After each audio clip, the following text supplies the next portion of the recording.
Bonjour. Bonjour. Alors qu'as-tu pensé de cette conférence? C'était très intéressant, c'était un sujet qui a une importance significative. Alors c'était sur la charge mentale, en particulier la surcharge. Ça a énormément d'influence, comme avec la vidéo sur la surdité attentionnelle, où justement le pilote n'entend pas l'alarme qu'il n'avait pas sorti le train d'atterrissage et que en fait l'avion est en partie, il y a un accident. Dans un cas comme ça, c'est extrême, mais je pense que dans la vie de tous les jours, il y a d'autres cas où la charge mentale est importante à prendre en compte.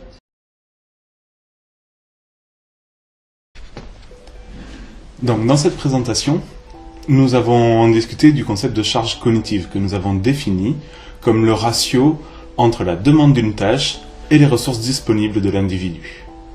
Pour illustrer cette définition, nous avons fait un parallèle avec la charge physique. Par exemple, dans le cadre de l'haltérophilie. Dans ce parallèle, la tâche, c'est de soulever une haltère. La demande de la tâche, c'est le poids de l'haltère. Le poids de l'haltère peut augmenter, la tâche demande plus de ressources.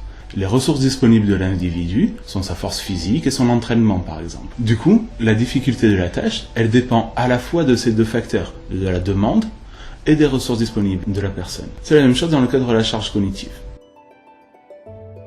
Nous avons donc ensuite présenté rapidement quelques éléments sur la demande de la tâche cognitive, avant de parler des ressources disponibles de l'individu.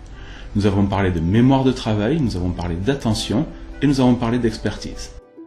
Entre une mémoire de travail à capacité limitée et une attention qui ne peut faire qu'une seule chose à la fois, les ressources disponibles de l'individu sont très limitées. L'expertise est le moyen qui permet artificiellement d'augmenter ces ressources pour faire des choses plus difficiles ou pour réaliser plusieurs choses en même temps. Ensuite, nous avons parlé des mesures de la charge cognitive.